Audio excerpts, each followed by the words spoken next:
I would like to introduce the first panel discussion for the day, that is on National Education Policy in Higher Education, Approaches, Opportunities and Implementation. And the moderator for the session is Dr. Parag Kalkar, Dean, Faculty of Commerce and Management, Savitribai Phule, Pune University. Welcome, sir. A big round of applause, everybody. And the panelists are Dr. M. Shashi Kumar, Executive Director, Center for Development of Advanced Computing, Pune. Welcome, sir.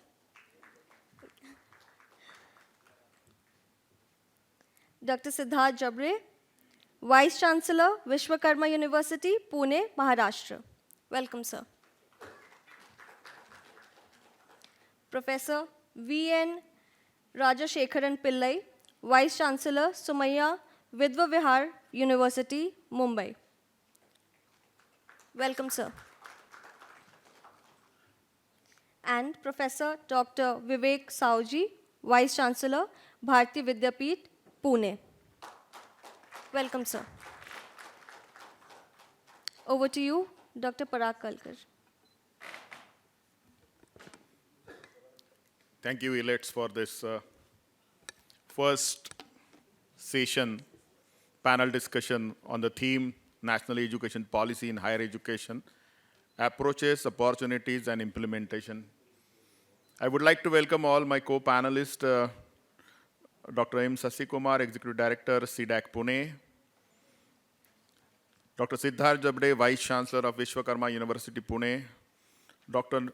V.N. Rajashekharan Pillai, Vice Chancellor, Somaiya Vidya Vihar University, Mumbai, and Dr. Vivek Sauji, Vice Chancellor of Bharati Vidyapeeth, Deemed University, Pune. I think we have 3 points to ponder upon in this session. The first is approaches, opportunities, and third is implementation.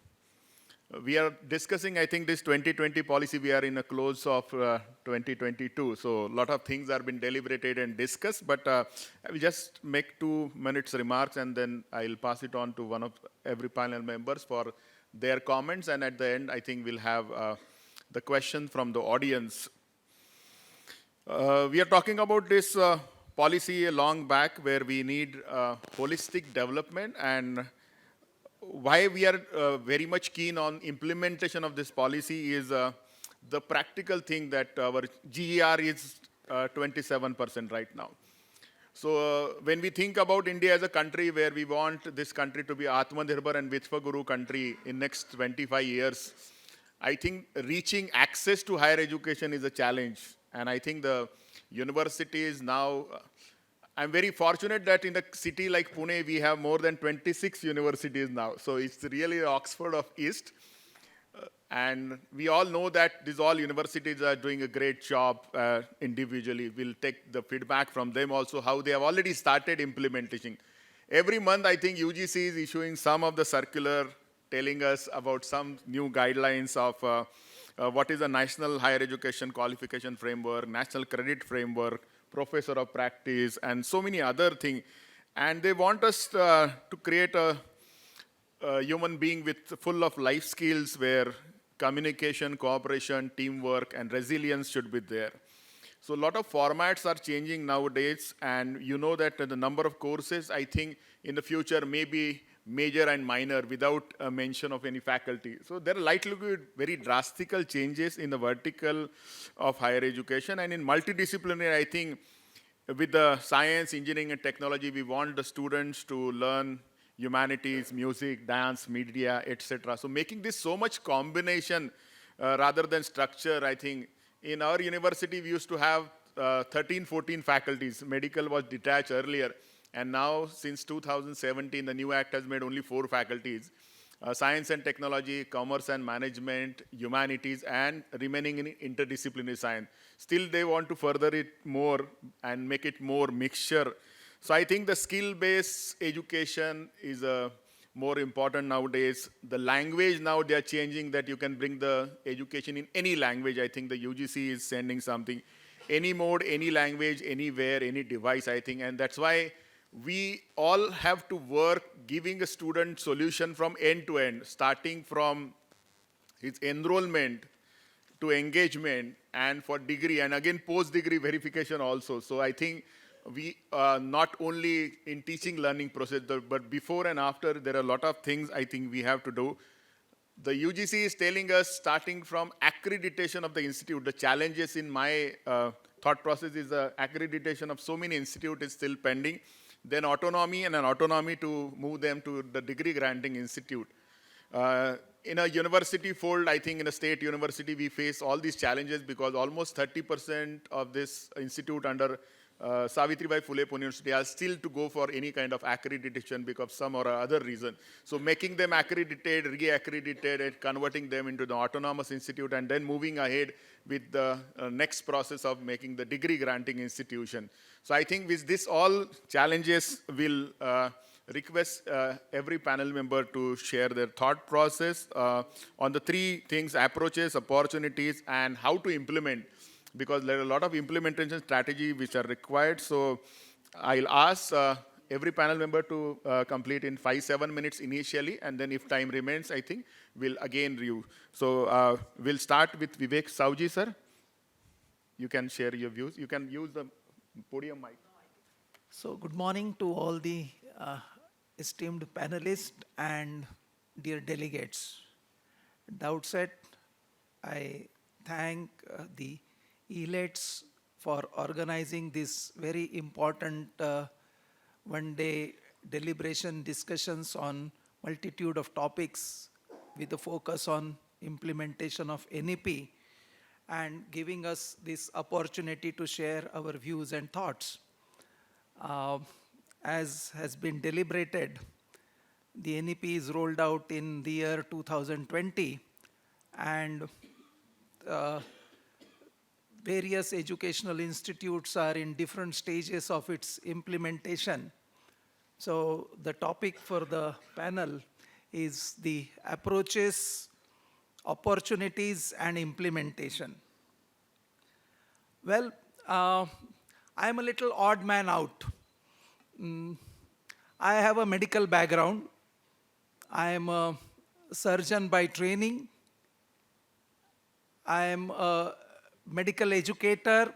I have done my good number of fellowships and masters also in health professions educations.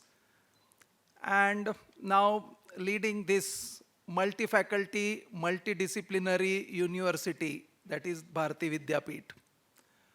Earlier, I was with the KLE University, which is in Belgaum, which was primarily a health science university. And of course, before that, almost about 25 years as in the medical school.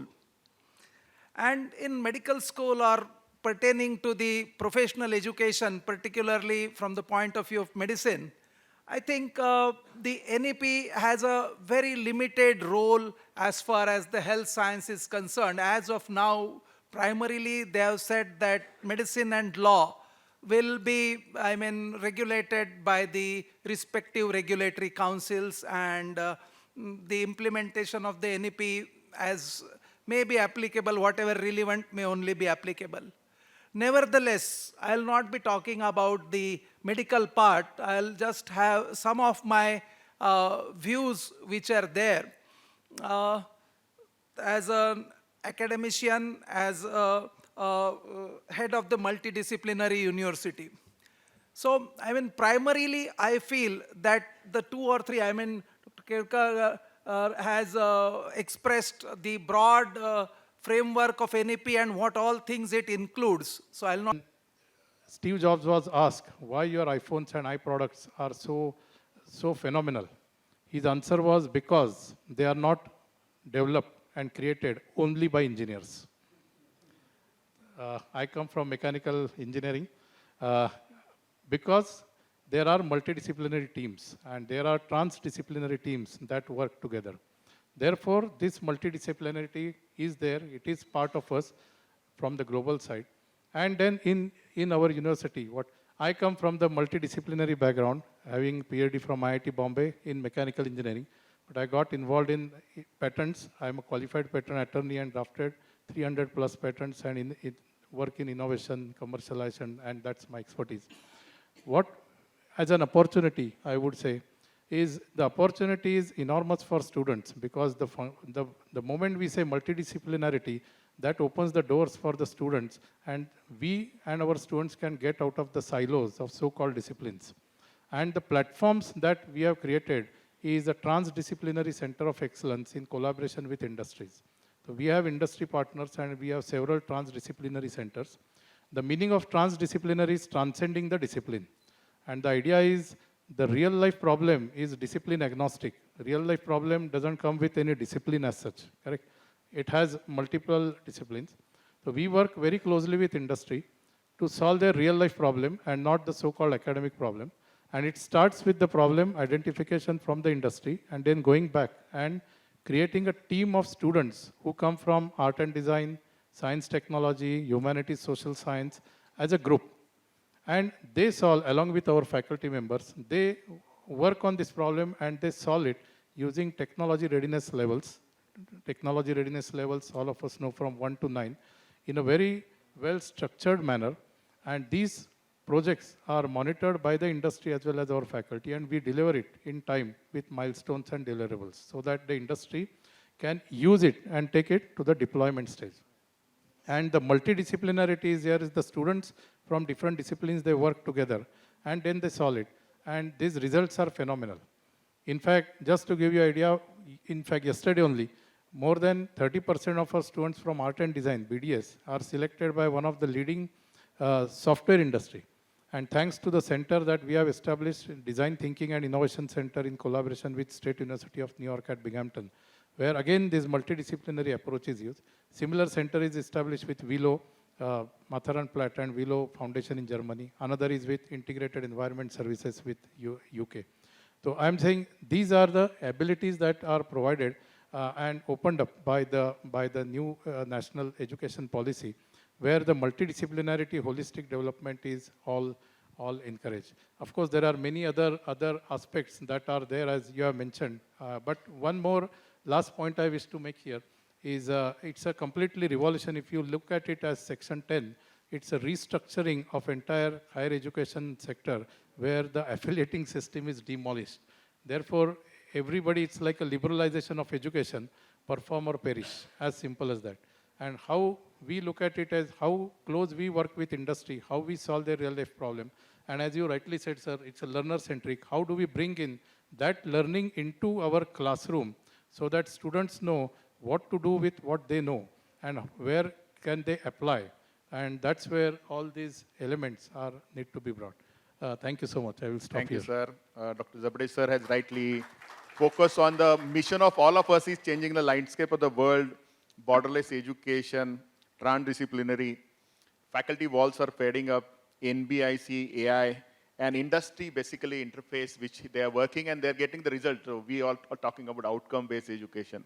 Now the next, our panel member, Honorable Dr. Rajashekharan Pillai, Vice Chancellor, Somaya Vidya Vihar University. Sir, can you share your thoughts?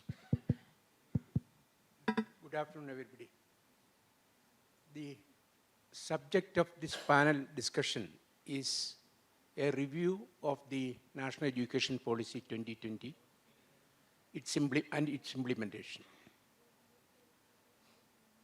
If you just look at the National Education Policy, one of the major challenges it has brought is conversion of all existing colleges into universities by 2035.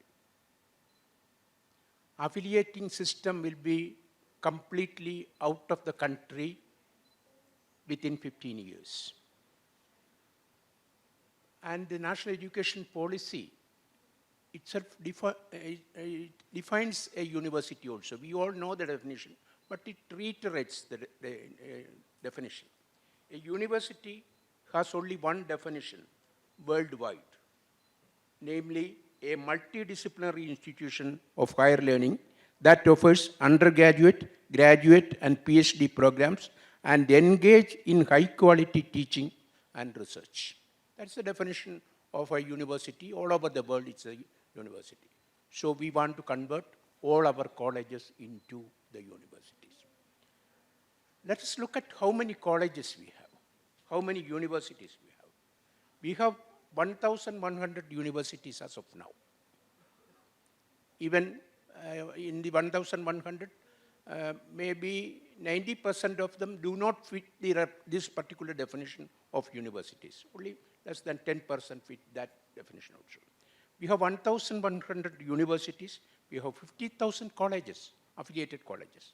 And then we have 12,000 standalone higher education institutions, which are not affiliated colleges or universities. This is the numbers. And in addition to that, in other departments of the government, several departments are there, industry, IT, they have also some sort of a higher education component in their own ministries. So, but let us look at the universities only. So a university by definition is a place open to people, open to ideas, and open to all, open to people, open to places, and open to ideas. That is the philosophical construct of a university. How can we convert this 11,000, because we are talking about the implementation, that is, how can we convert these 50,000 colleges into universities? And the policy also says that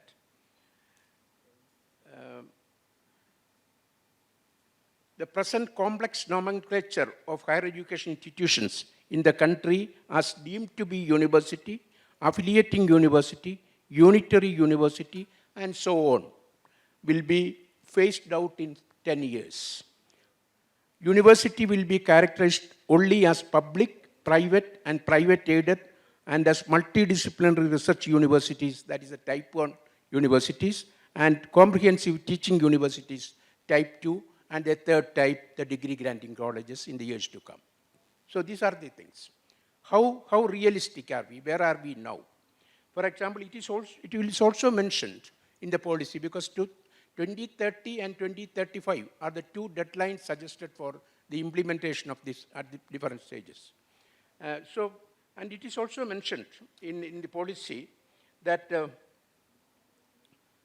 by 2032, that is in 10 years, all higher educational qualifications, including all degrees and diplomas, shall be granted only by accredited type 1, type 2, and type 3 institutions. Accredited type 2, the challenge before us. Accredited. For example, all degrees, diplomas, and any higher education qualifications will be recognized only when they are accredited by 2032. How much distance we have to cover? We have to really look at these things. I'm just for using only the higher education and the policy thing, and of course people are working on it, and we also know that there are two missions created by the central government, that is the Mission Nalanda and Mission Takshashila, MN and MT. Mission Nalanda and Mission Takshashila to achieve these things. All affiliating universities will transition into a type 1 or 2 institution with one or more campuses. Universities will not have any affiliated colleges. So of course, Pune University representative is there, Bombay University, and then every district in the country. How many districts we have in the country? Every district will have some sort of a type 1 university.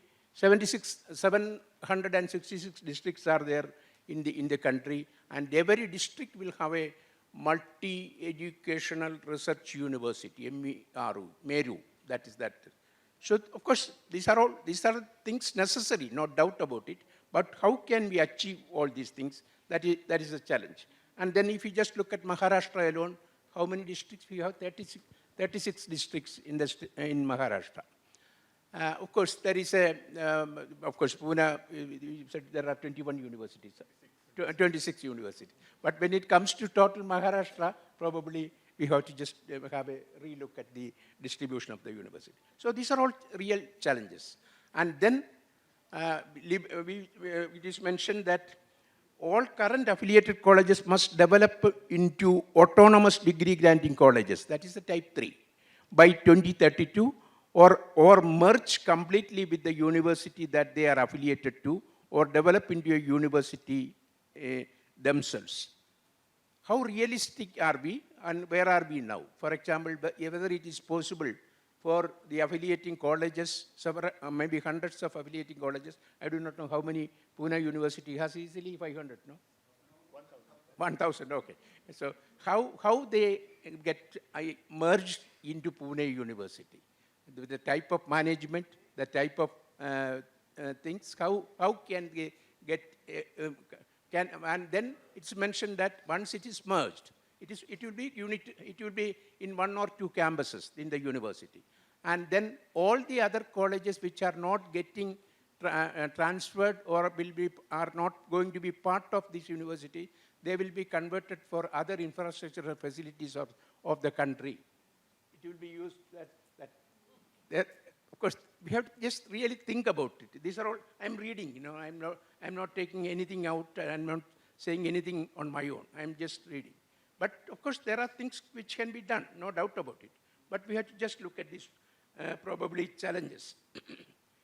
So how, for example, these transitions will be part of the state level plans for developing the new higher education institutions architecture, and that plan is called Mission Nalanda and Mission Takshashila, and we intend to achieve all this by 2032 in the first phase and 2035 in the second phase. And then we have to just look at enhancing research. If you just look at research, the total number of higher education institutions I mentioned just from the internet, so around 50, 66, 78, around 75,000 higher education institutions are in the country, including standalone institutions. All these institutions should have, definitely, we have to create, if they're going to be universities, research infrastructure has to be created. How much research infrastructure is now with the affiliated colleges? We all know that there are, of course, no good number of affiliated colleges, but if you just look at the affiliated colleges where the higher education is happening, 90% of the higher education is happening, that is in the affiliated college. If you just look at even maybe you can say, you can just say maybe 100, not more than 100, with the research and all that. And then the number of teachers I am not going to mention because these are all figures we come to know. And then converting into for example, interdisciplinary and transdisciplinary nature. It is also, definitely these are things possible. Complete autonomy has to be given to the institutions. Then it will be possible. For example, interdisciplinary and transdisciplinary education, just by definition and just by restructuring, that will not happen. For example, in this country itself, interdisciplinary education and transdisciplinary education was happening in a very significant way. There are mathematics professors, mathematics postgraduates, graduated from these colleges in this country, working as professors in chemistry in national institutes, working as professors in chemistry. And there are people who with an agricultural degree, agricultural science degree, working as excellent life scientists in the whole, world-renowned life scientists in the country. There are people, for example, I know of a professor in Indian Institute of Science, who, of course, I am from the chemistry discipline, who was the head of the department of inorganic and physical chemistry department in Indian Institute of Science, almost more than 100-year-old department. And he was the head of the, one mathematics professor was the head of the department of chemistry. And then that professor guided several people, Bhatnagar Award winners, Bhatnagar Awardees, Infosys Prize winners, very long, very important department. And this professor of mathematics became a director of an applied research institute. It is known as the Central Electrochemical Research Institute in Karaikudi. Why I am saying that? An MSc in mathematics, not even a PhD, MSc in mathematics, he becomes a research professor in chemistry, and then that research professor in basic sciences becoming the head of an applied research institute. So these things, there are ample clear examples of this country. Of course, it was from Indian Institute of Science. There are cases, if you just look at ICERs, and the newly, maybe 14-year-old ICERs, Calcutta and Pune start, you have several such examples. But when it comes to such interdisciplinary and transdisciplinary prescriptions, we have to just look at the qualifications which we are going to prescribe for teachers. For example, I graduated maybe in 1969 with an MSc in chemistry, and I can die only as a chemistry professor, nothing else, because I can get only a MSc teaching in MSc chemistry. But that has to change. In the university system, that has to change. The qualification prescription for teachers have to change.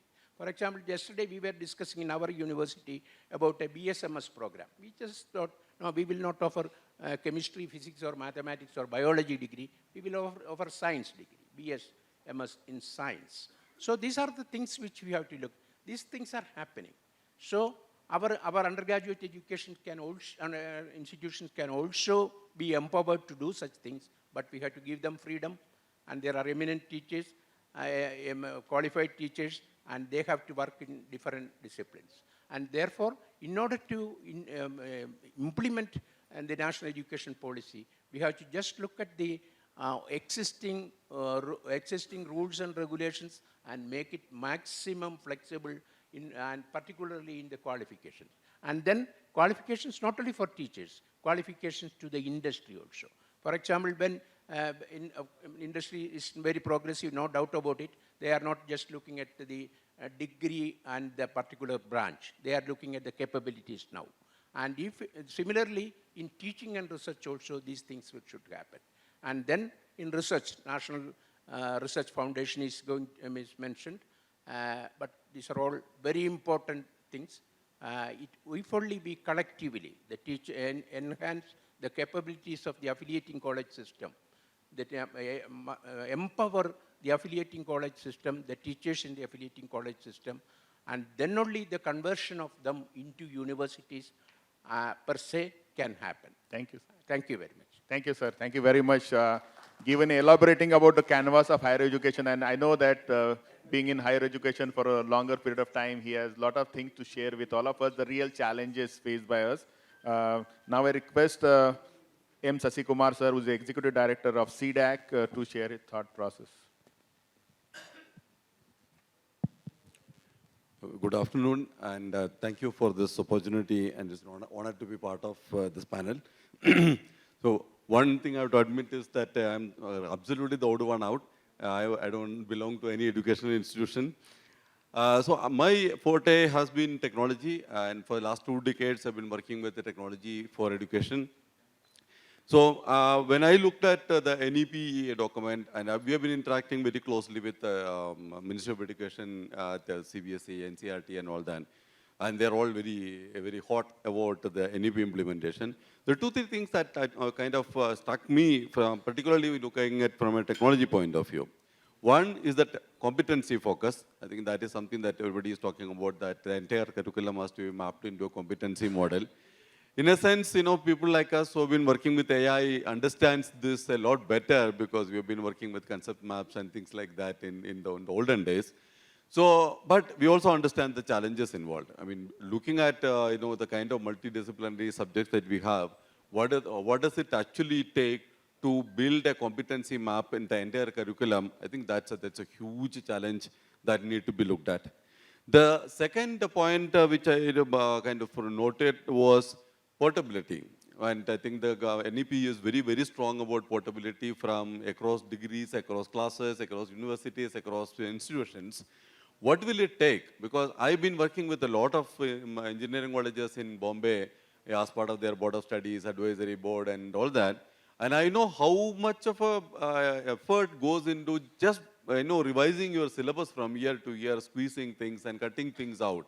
So when you move into a competency model, or when you want to build portability across, where does these things stand? Okay, so this is on the ground. I think this is something that somebody will need to work on. And the third point to look at is inclusion. I had the opportunity to work with some PhD thesis on learning disability and accessibility and all that. And that's a very huge space which we need to look at, and something that currently our education system doesn't address too much. So if you really want to achieve an EP in that vision, I think these three things are huge challenges, and the only way ahead is technology. But technology, just application of technology actually doesn't solve anybody's problem, it only aggravates it. So appropriate technology suitably creating the intervention is something that has to be formulated. I've looked at the NDR architecture which the Ministry of Education had created, very nicely articulated how to build interoperability without compromising or without imposing things on anyone. But below that, how does this interoperability arise? You know, when I said, one of the things that I've been working on is virtual labs. If I want to bring in virtual labs into this umbrella, what is it that the interoperability has to support in and out of these systems? Nobody knows. And I think the same story, they were also asking about assessment. If I build an assessment system and the rest of the components, what do they need and what do I need to give them? Nobody knows. So I think there is a lot of these nuts and bolts which has to be plugged in early enough if the vision of NEP and a large number of initiatives that has been taken by MOE has to be realized with the right focus. And some of the things that we look at is obviously the changing nature of content. We are not looking at any more pure text or this thing. A lot of people are actually more comfortable watching videos rather than looking at text and maybe simulations and other models. And another aspect which also I have something that I have worked on earlier is personalization. Technology can enable it, but again, it's not an easy task. There's a huge amount of challenges in building a personalized experience for a student coming from a common repository or a common content structure like Diksha or some of those things. So I think there is a lot of challenges on the implementation side, even to looking at building that vision to reality. Technology obviously has to play a big role, and I mean that's a place where we all come in. But I think a lot of judgments and application of mind from all of you in the education space need to come in along with what technology can do. Like somebody talked about blockchain, but blockchain is not adequate as a security measure, but it's a strong component in the security system. AI can do it, but how many people know how to build that effectively? So I think there is a lot of things that I can talk about. I can talk about it for 2-3 hours. But in the interest of time, I know I'm already in the negative when I started, so I don't want to complicate it more. Thank you for this opportunity. I'll be happy to interact with any of you in sharing my thoughts on this. Thank you. Thank you very much, Shashikumarji. Our time is already up. So I request that whenever we have sufficient time for the networking, I think we can have personal interaction with all these stalwarts, I think, who are there to share. On behalf of Elets and on my behalf, I thank all panel member M. Shashikumarji from the CDAC, Siddharth Jabdeji, Vice Chancellor, Vishwakarma University, V.N. Rajashekaran Pillai, Vice Chancellor, Somaya Vidya Vihar University, and Vivek Saoji, Vice Chancellor of Bharati Vidyapeeth, and all the audience who are there, experts from that, and over to the organizers. Thank you so much for an extremely engaging discussion. I would now request Abhishek Singh Tomar, Senior Manager, Elets Technomedia, to please come up on the stage and present the mementos to Dr. Parag Kalkar, Dean Faculty of Commerce and Management, Savitribai Phule, Pune University. Thank you, sir. Dr. M. Shashi Kumar, Executive Director, Center for Development of Advanced Computing, CDAC, Mumbai. Thank you, sir. Dr. Siddharth Jabde, Vice Chancellor, Vishwakarma University, Pune. Thank you so much, sir. Professor V.N. Rajashekaran Pillai, Vice Chancellor, Somaya Vidya Vihar University, Mumbai. Thank you so much, sir. And to Professor Dr. Vivek Saoji, Vice Chancellor, Bharati Vidyapeeth, Pune. Thank you, panelists. I would request you to please gather and give a group photograph.